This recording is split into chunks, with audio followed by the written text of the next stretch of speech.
And we are ready to go. Hello, and welcome to another episode of Torn Book Club here on the OneRing.net. It is October 18th, 2015, and I don't have a topic for today. I know that we have been doing a horror month for October, but I kind of let the ball drop a little bit with this week. Not able to really put together a good theme or get a guest to come by, so I decided why don't we just go over stuff that we can't talk about, or stuff that I wanted to talk about but couldn't really do a full show on. So that's what we're going to do. This is our junk drawer episode. Um, so in the earlier part of the show, which is part of the live broadcast but not part of the YouTube archive, I was playing some music that leads into our first topic, and that was the suite from the Black Cauldron. Uh, the Black Cauldron is one of these Disney movies that is a very unique individual. And I know that on Torn Tuesday last week, Cliff was talking about it because he is a big fan of this movie. He's a big fan. He really knows his stuff about it. Like, he knows all about the history, all about everything that went into it. And I am somebody who saw the movie once when it first came out 30 years ago, and I was intrigued and I was fascinated by it, but I was also scared by it because I was 8 years old, and there is some imagery in this that is really kind of disturbing. So I hadn't really seen it since then, not because I was still scared of it, but because it just sort of passed out of my mind. But earlier this week, the El Capitan Theater in Hollywood, which is owned by Disney, did this special 30th anniversary screening of it with a new print. And they had a great panel discussion with a number of people who worked on the movie originally, talking about all the things that went into it, why it was in development hell for so long, why they talked a little bit about how it was the movie that almost destroyed Disney. Lots of stuff. Joel Hale, who was the producer, who is 90 years old today, he was there talking about it. And it was really a fascinating movie to watch, having only seen it once when I was a little kid. And this is a very unique Disney movie for several reasons.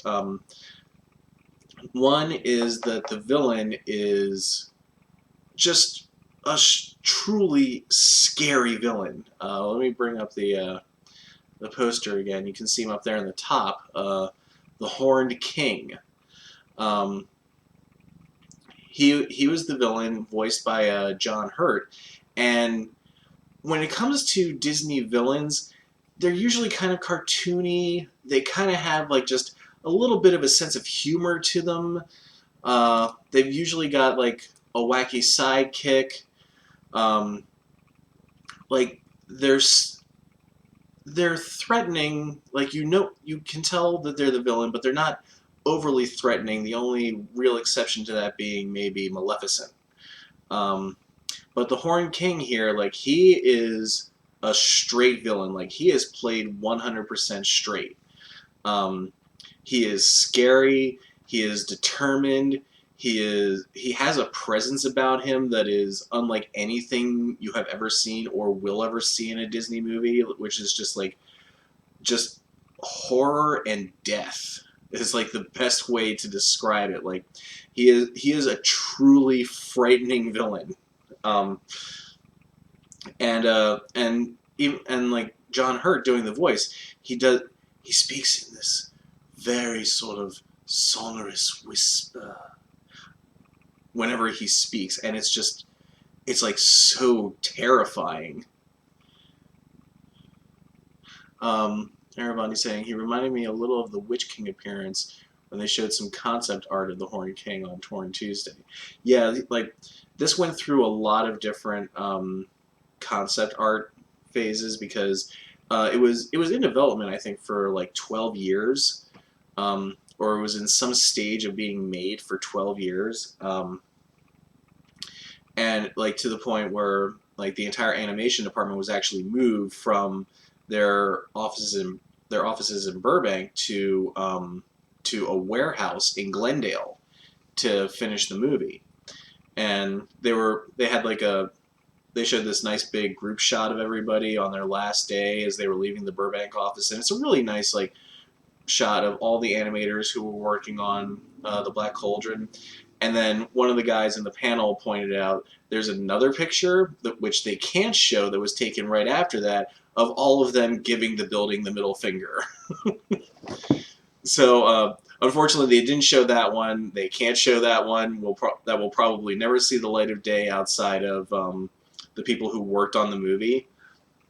And then also, and I'm sure Cliff mentioned this on Torn Tuesday, there was this new hire at Disney who was just sort of just getting his feet wet as a conceptual artist, and some of the work he did was on the Black Cauldron. Um, um, but not much of it was used. But that guy's name was Tim Burton, and so they showed some of his concept art for the Black Cauldron. And if you know Tim Burton's style, it's definitely present there, and it would not have worked in the Black Cauldron in any way. So, so some of the things that I liked about the Black Cauldron was the Horn King, definitely like one of the scariest villains that Disney has ever committed to film, if not the scariest. And then the other is the character of Princess Eilonwy. I hope I'm pronouncing that right. Um, and she's technically a Disney princess, even though she's not part of the pantheon of Disney princesses. But she's one of the few princess characters in a Disney movie who has real agency in this movie, in a Disney movie. She's somebody who's not afraid to take action for herself. She's very strong-willed and very strong-minded. In fact, the way she's introduced is the main hero of the movie, Taran. He's been captured by the Horn King, and he's in a dungeon, and he's depressed and despondent because he's not going to live up to his aspirations of being a great warrior. And he's just sitting, just feeling sorry for himself. And then Princess Eilonwy shows up, bursting through a hole in the floor, because she's trying to escape from the dungeon. And so while the hero of the movie is sitting here feeling despondent, it's the princess who is actually trying to get out. and um, and when she sees him, she basically says, "Well, I'm trying to escape out of this place. Do you want to come with me?" And so Taran agrees. And through the course of the movie, they're both sniping at each other. They're at odds with each other. They're both bickering a lot. And it's usually Princess Eilonwy who is the one who is sort of trying to get Taran to see reason. So she's a very unique and different Disney princess, and I sort of feel like she doesn't get as much credit as she probably deserves. The Temple is saying she's less of a love interest, more of a fellow quester, and that's true. And she's definitely more of a fellow quester. There is a moment at the end where the two of them are bickering, and their little sidekick, Gurgi, just takes them and smacks their heads together so that they kiss. In one of those like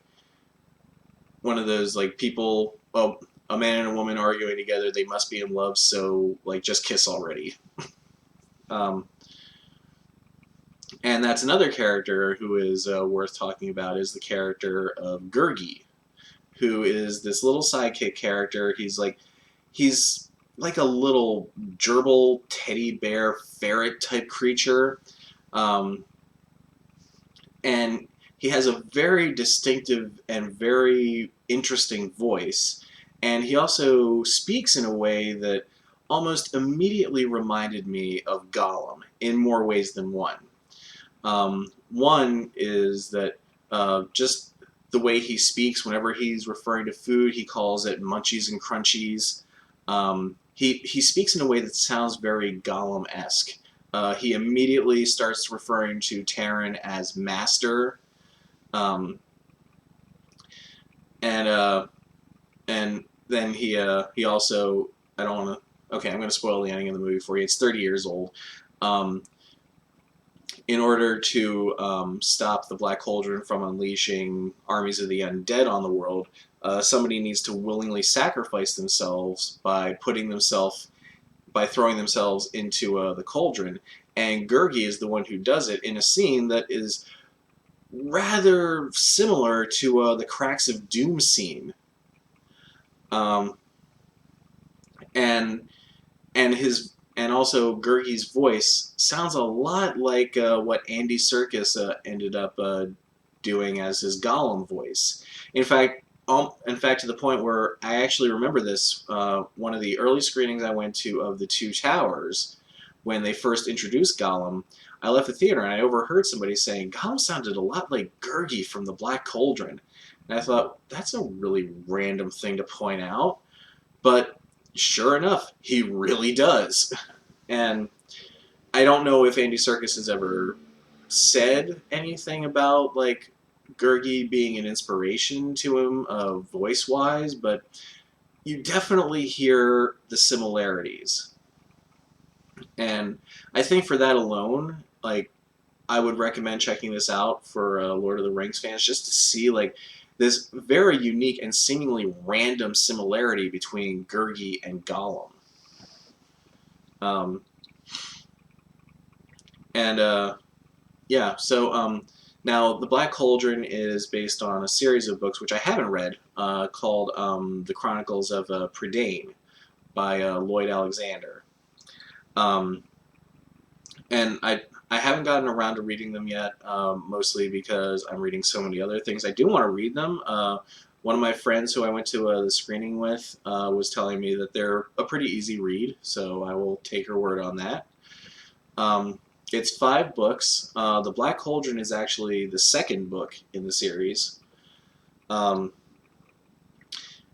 and I did a little research, just like reading the plot synopses of the books, and from what I can gather from reading it, it seems like Disney took a lot of different elements from a lot of different books in the series and tried to combine them all into one movie. And what you get from that is a very uneven, very weird, disjointed, not entirely easy to follow movie. And Temple saying they're not a difficult read at all, kind of middle school / young adult level writing. And yeah, I mean, I do want to read them. I definitely want to read them.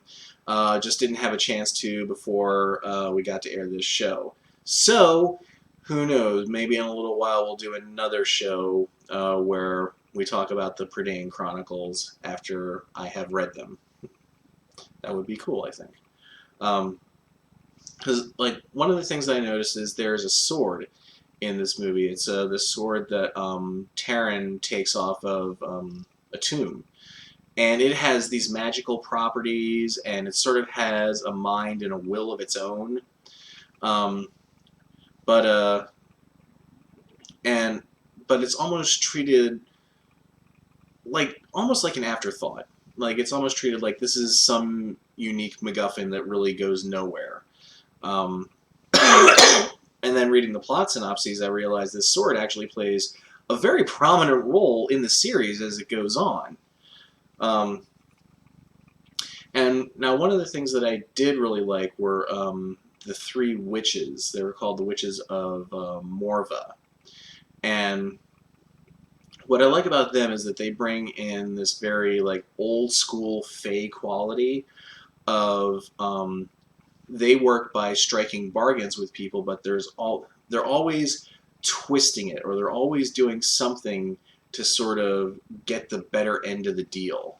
Um, like they want Terran's sword. They have the Black Cauldron, so they offer to trade the Black Cauldron for the sword, not telling Terran that once he has the cauldron, there's nothing he can do with it. It's basically just going to sit there. So it's like never lying, but always just sort of skirting that edge of honesty to the point where you gain the subtle advantage, which is something that that is really used a lot in like old school fantasy, particularly among like fairy type characters.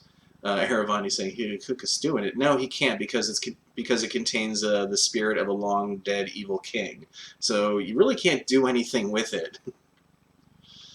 um, so so I like this aspect because this is something that I read a lot of in stuff like the Dresden Files. uh, where the Fae or the fairy type creatures, you have to be very careful around them because they will try to strike a bargain with you, and you will get the short end of the deal, not realizing it until after you've struck that deal. And so these witches kind of do the same thing, and I thought that was a really cool thing to see in a Disney movie. Uh, and I mean, like they look very Disney-ish. This movie was made in 1985, so they have a very 80s Disney quality to them, where and all the characters do. Like the animation looks very. I don't want to say cheap. And Ravandir is here. Hi, Ravandir. It's been so long. Uh, so yeah. What was I talking about?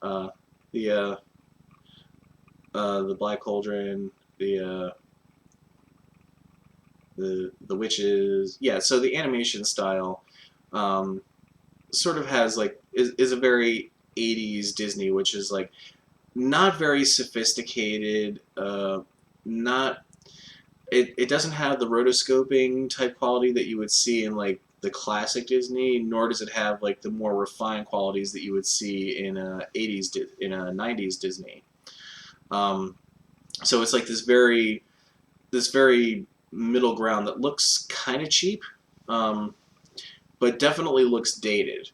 And then the last thing was I wanted to talk about was the score because I am such a movie score junkie, and this was done by the great Elmer Bernstein, who, if you're not familiar with him, he has done movies like To Kill a Mockingbird, Ghostbusters, Stripes. He's one of the more prolific composers that there's been in this world, and and so and so he was brought on to do the soundtrack for this movie. And if you notice, if you were listening to the Suite earlier, you probably heard a lot of this thing that sounded kind of like a theremin, like that sort of weird type sound. That's a special instrument that they were at the panel. They said Elmer Bernstein was obsessed with this instrument, and I can't remember what it was called to save my life. But it was basically a keyboard that has a metal bar on it, and you slide a ring along the metal bar to create this sort of theremin-like sound along with the notes. So it kind of creates like a more sophisticated and more varied theremin type sound. And One of the soundtracks that that sound is probably best known for, or that you would probably most recognize it from, is Ghostbusters. Um, and because that's used a lot in Ghostbusters, and it's a very unique sound to it, and it's probably one of the sounds that, at least for me, I associate most with that movie. So it was kind of weird watching this animated fantasy film and hearing Ghostbusters music behind it. Uh, and Temple saying, I think they did something like that to create the original version of the Doctor Who theme song. It's certainly possible. Like they did a lot of weird stuff to make that original theme song, and now it's just basically orchestrated. Um, so yeah, that was my experience with the Black Cauldron, which I thought was it's a decent movie. Um, if you can check it out, I won't say pass. I would say, give it a watch. Check it out. It's a very interesting, very unique Disney movie, and I think for that alone, it's worth checking out. Just for that. So um, moving on to some other stuff. Um, for those of you who may not know, we've got a new Tolkien book coming out in a couple of days. It is called The Art of the Lord of the Rings by J.R.R. Tolkien.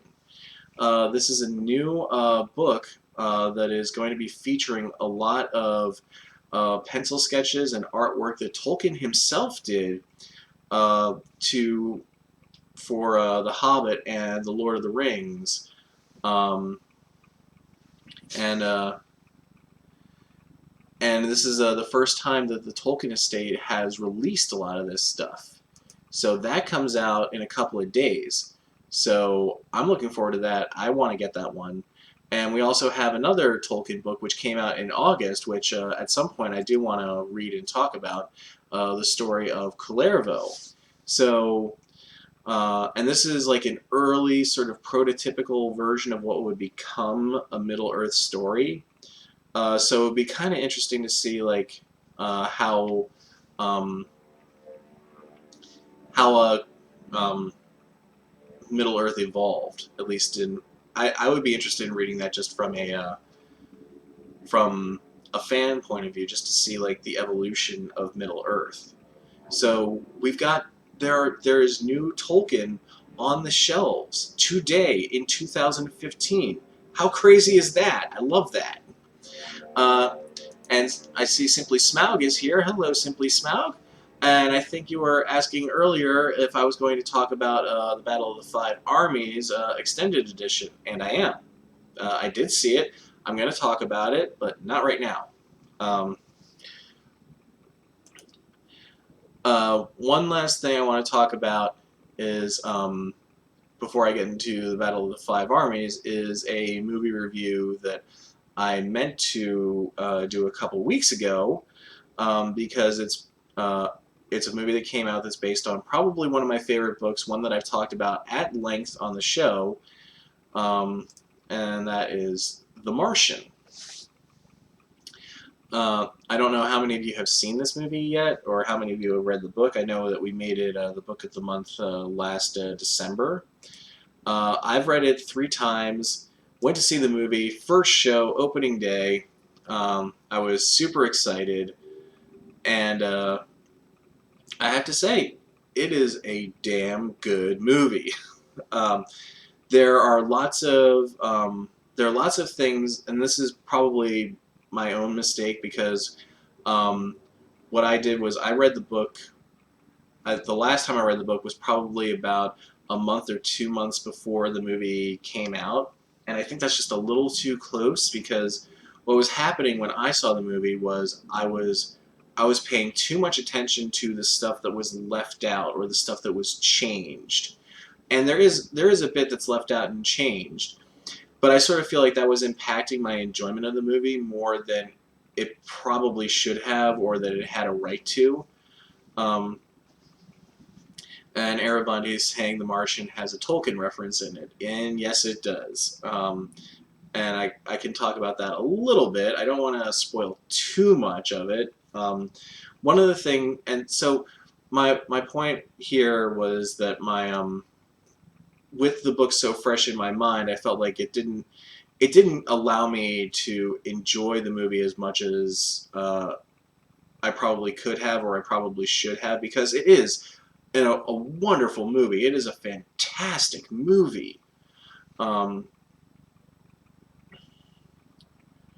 but but at the same time, like I was sort of found myself like thinking, oh, they took that part out. I wish they kept that in. I would have loved to have seen that. Or oh, they changed this. Or oh, they added that little bit in there, and it was like it was taking me out of the movie more than it probably should have.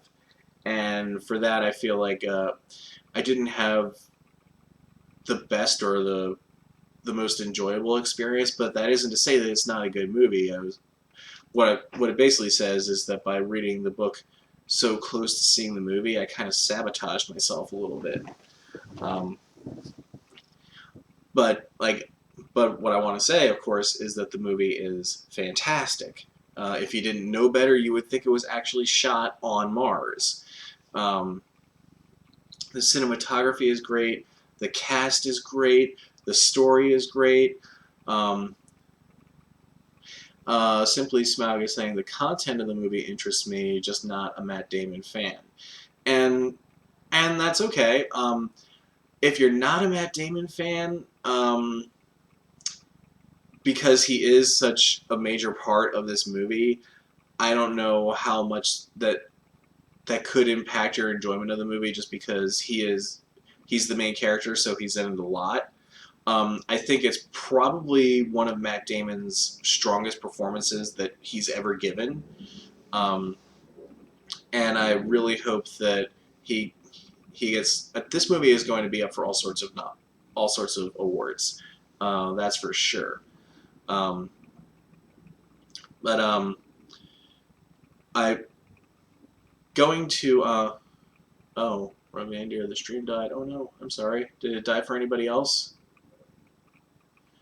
Try refreshing, Romandier. You can't see me, but try refreshing.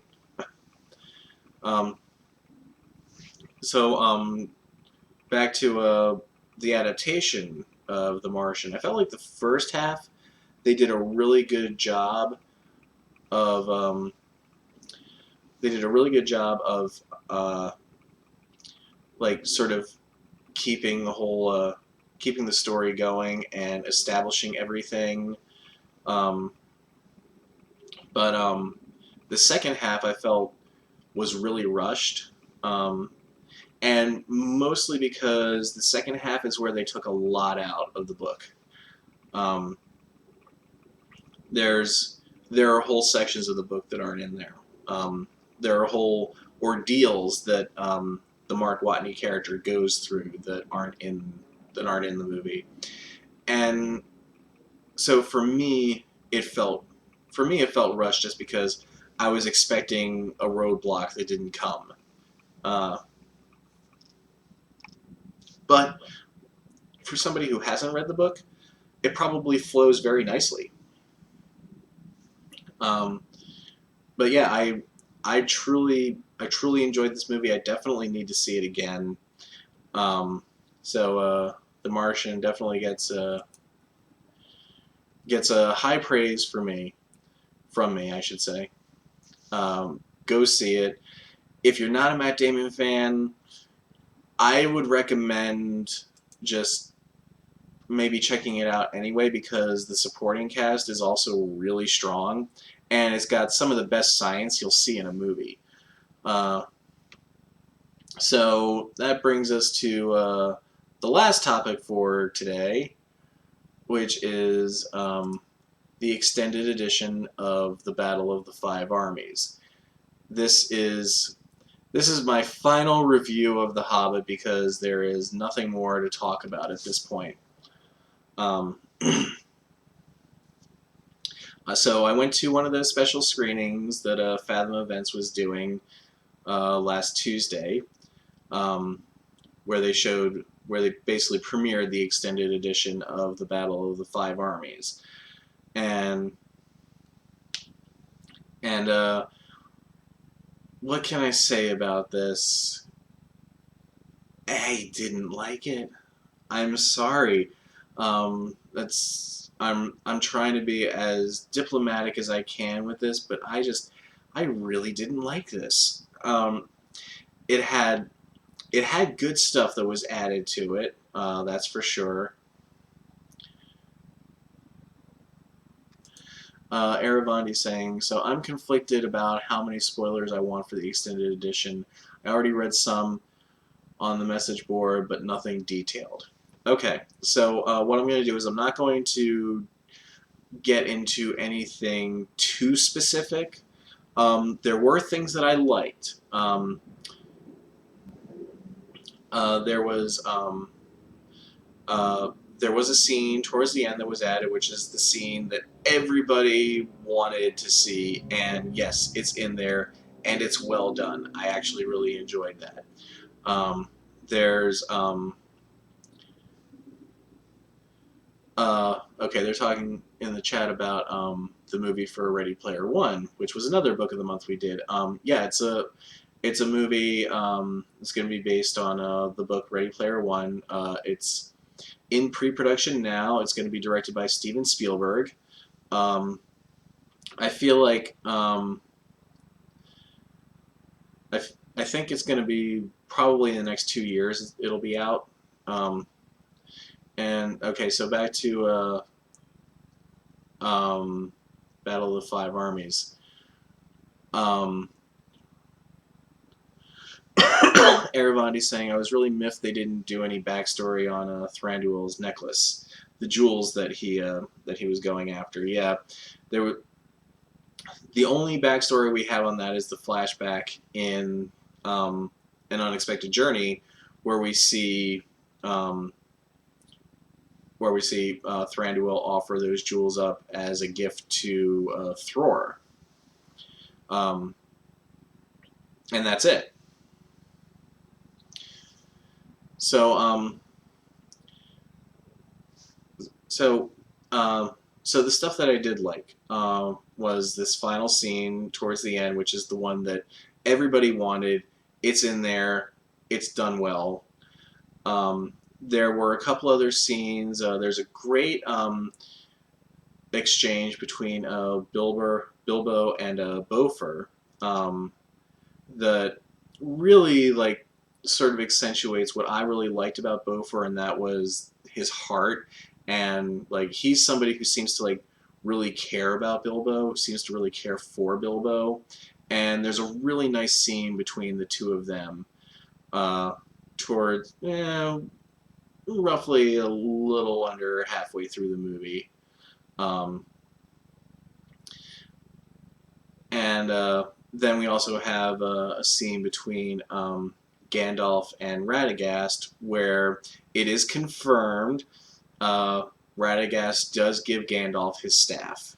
Uh, it was one of those things we either speculated about or we just basically assumed was the case because Gandalf's staff was, of course, destroyed in the desolation of Smaug, and then he suddenly has one that looks surprisingly like Radagast's staff. So yes, um, and Simply Smaug is saying Bofur got lots more airtime. He's such a great character, and yes, I do love.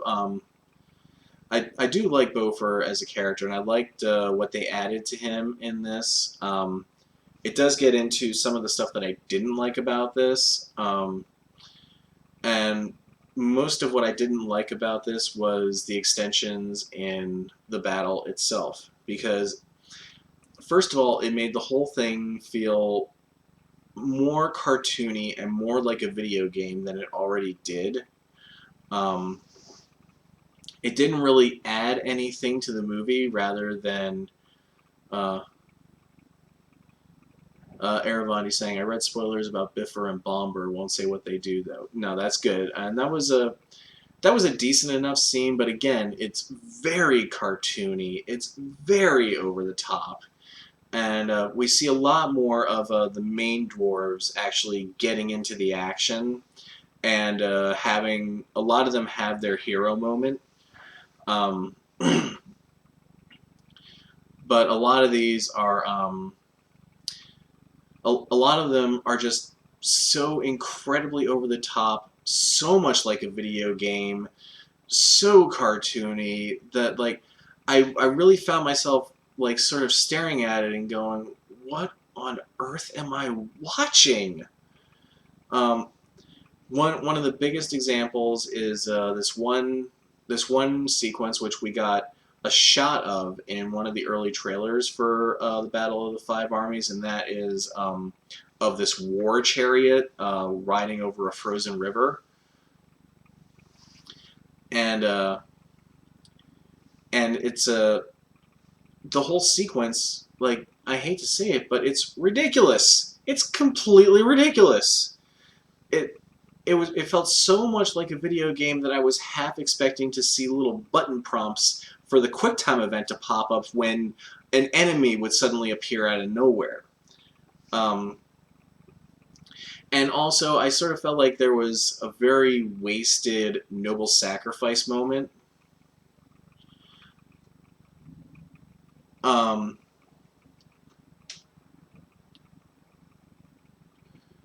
Everybody's saying, I don't mind the video game stuff, but it entertains me as much as the serious stuff, and that's fine. That's fine if it does that. For me, I don't like that. Temple saying, I think the struggle for me is that Jackson never completely took most of the dwarves all that seriously. He was so prone to use them comedically that he missed the mark sometimes. And with that, I completely agree. Um, uh, I completely agree that a lot of the dwarves are used very comically, very cartoonishly. Um,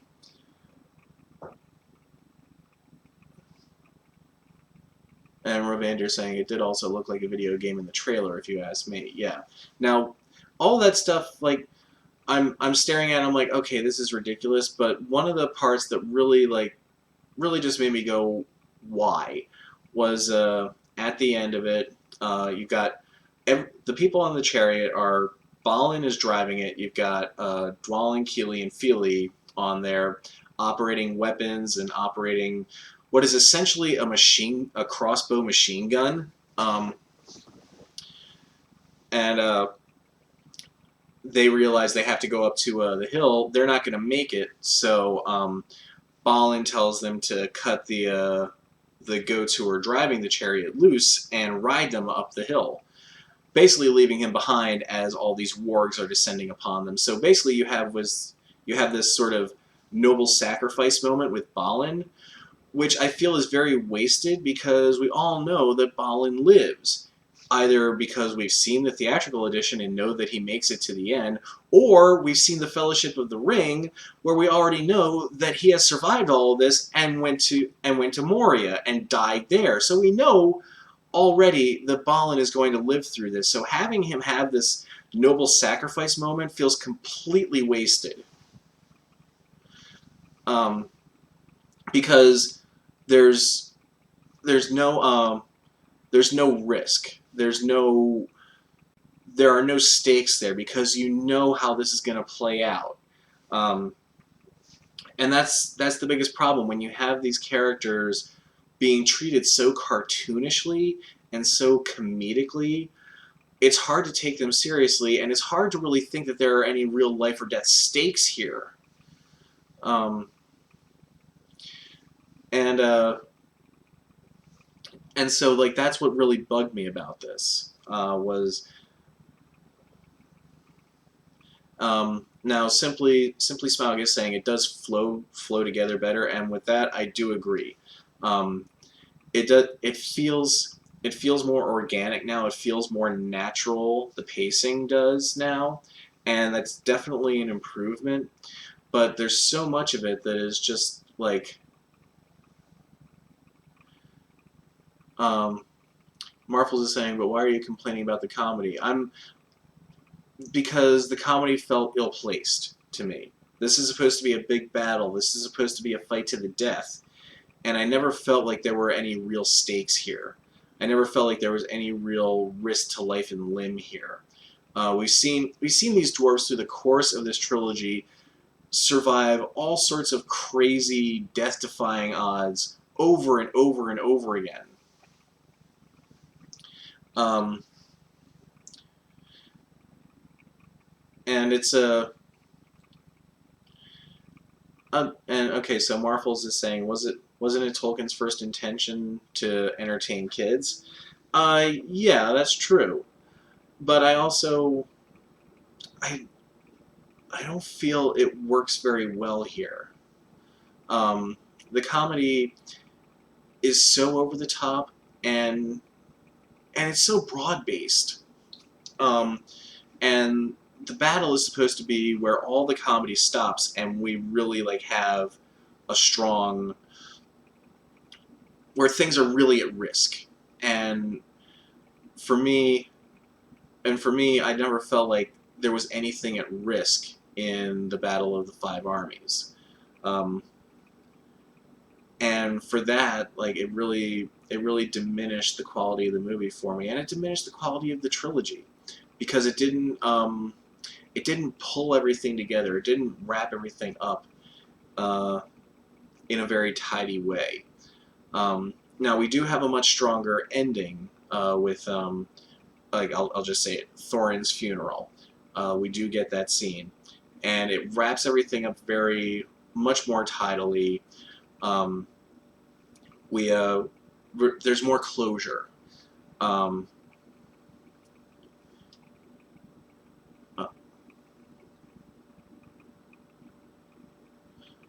uh, Marfels is saying what was over the top was Alfred. That I agree 100%. Well, Alfred I feel was a waste.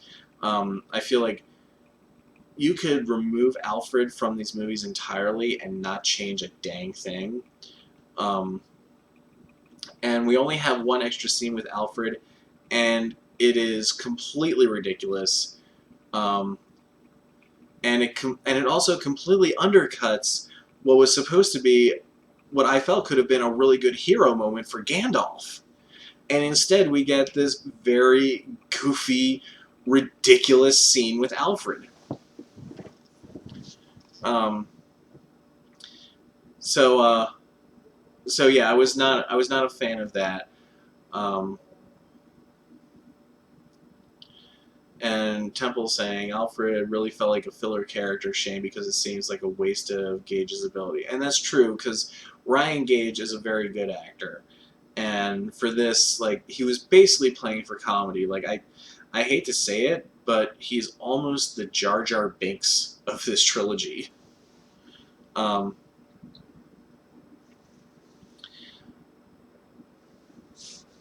so I didn't care for that.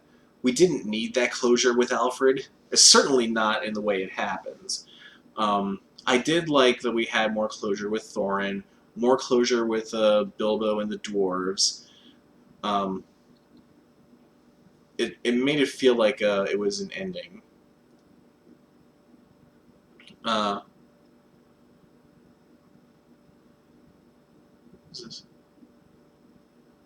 Eravani saying Alfred with the golden is Bahadis reminds me so much of Little John in the Disney animated version of Robin Hood. I hadn't really thought of it until that moment, but you're absolutely right. Which is another great Disney movie I highly recommend. Uh, I I just I can't really get behind like there are certain things in the extended edition which do improve it. Absolutely, they do. But there's so much more that I feel detracts from it and makes it so much a weaker movie. Um, and by extension, a weaker trilogy. Um, so I I had to just go on record here and say that by by the end of this, I feel like the journey through the Hobbit trilogy was very disappointing for me. Um, Going through the whole thing, like I feel it was not. It, okay, first of all, I don't feel like comparing it to the Lord of the Rings is incredibly fair because Lord of the Rings is a story with a very wide scope and very high stakes. The Hobbit is not that. It never was that. Um, And what I feel in this trilogy is that they tried so hard to try to make it that, and in doing so, they actually made it worse. Uh, so I'm I'm ultimately I'm disappointed with this movie and with this trilogy. Um, it's such a shame because this could have been so good. There are so many elements to this that are so good, that are so right on. Like, you've got perfect casting with Martin Freeman as Bilbo, and he does a tremendous job. Like, still, like, the moment in this movie that still gets the biggest laugh in any crowd is when Bilbo shows up at Thranduil's tent, and Thranduil just says, "This is the halfling who stole the key from under the nose of my guard," and Bilbo just goes, "Yes." Sorry about that. That time, everybody laughs. That line always gets a laugh, and it's a great delivery. And Martin Freeman is so good. Richard Armitage is so good. And most of the other dwarves are really committed to this. They are really giving their all to this. There's so much in this to like, but there's also so much in it that just doesn't work. And ultimately, like, I can't find myself enjoying this. Um,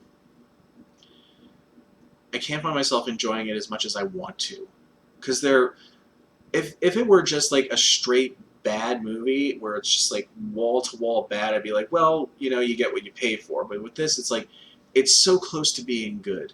It's so close to being something special, and it just fails to stick the landing for me. Um,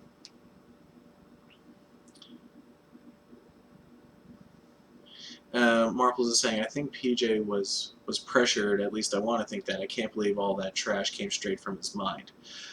I'm sure that there was like an element of that for sure. This trilogy definitely smelled of studio interference, definitely more than Lord of the Rings did. Um, and it also really had an odor of make stuff for the ancillary market. Like, we're going to have this scene, which we're going to put into the video game. We're going to have these creatures, which we're going to make toys of. And then they didn't do any of that. The marketing on that just completely fizzled out. Uh, so, um, it's so disappointing.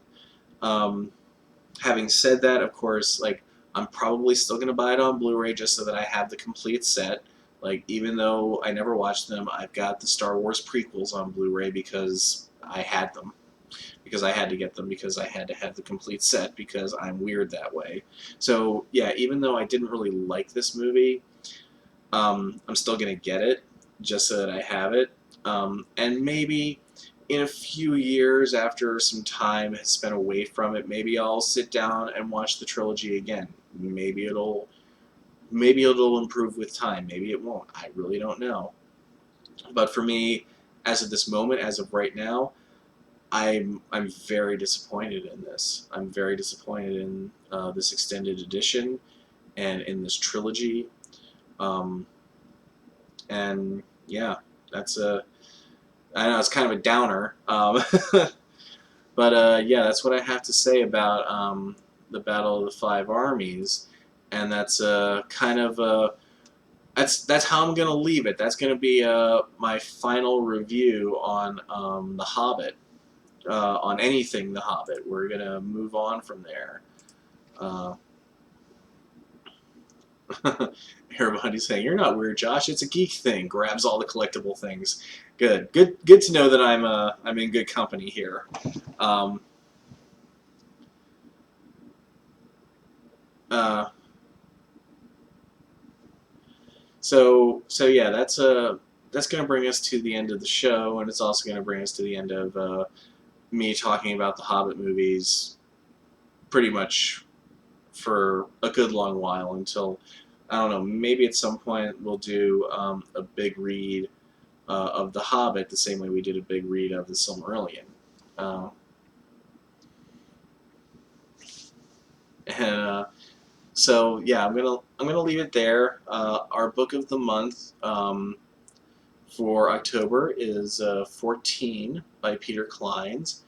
We're gonna be dark next week, so we're not gonna have a new episode next week. But the following week, November 1st, we're going to be discussing our book of the month, 14. Um, and Marvels is saying, I'm hoping for the MECU, which is a great phrase that Cliff has coined, which is the Middle Earth cinematic universe. And he and I have had many discussions about this, about if if by some miracle the rights for the Silmarillion, Unfinished Tales, and all that just suddenly open up, how do you make those movies? Well, I got some ideas, and I've talked with Cliff about them. I may explore them because I know I've got at least 30 years before at least part of this becomes public domain. Um, so it's plenty of time to do this and figure it out. And I've got the Silmarillion narrowed down to a series of 10 movies. Um, uh, Simply Smaug, 11/5 is my birthday. Plan ahead, guys. Okay, good to know. Uh, uh, so uh, so yeah. So next week we'll be dark. We'll come back with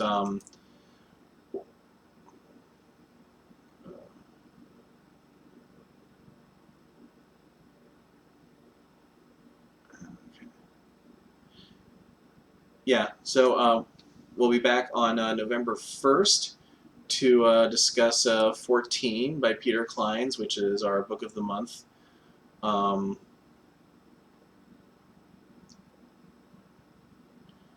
no, Aravandi, it's Smaug's birthday, not my birthday. My birthday's in February. Um, so yeah, we'll be discussing 14 on November 1st in 2 weeks. So I will see you all in 2 weeks. Have a great time. It's good to see so many people back after some absences, like Rovandir and Ava, and Simply Smaug and Marfles. Um, so um, So yeah, so I will see you all in 2 weeks, and have a great rest of October. Happy Halloween, since I won't see you again before then, and never stop reading.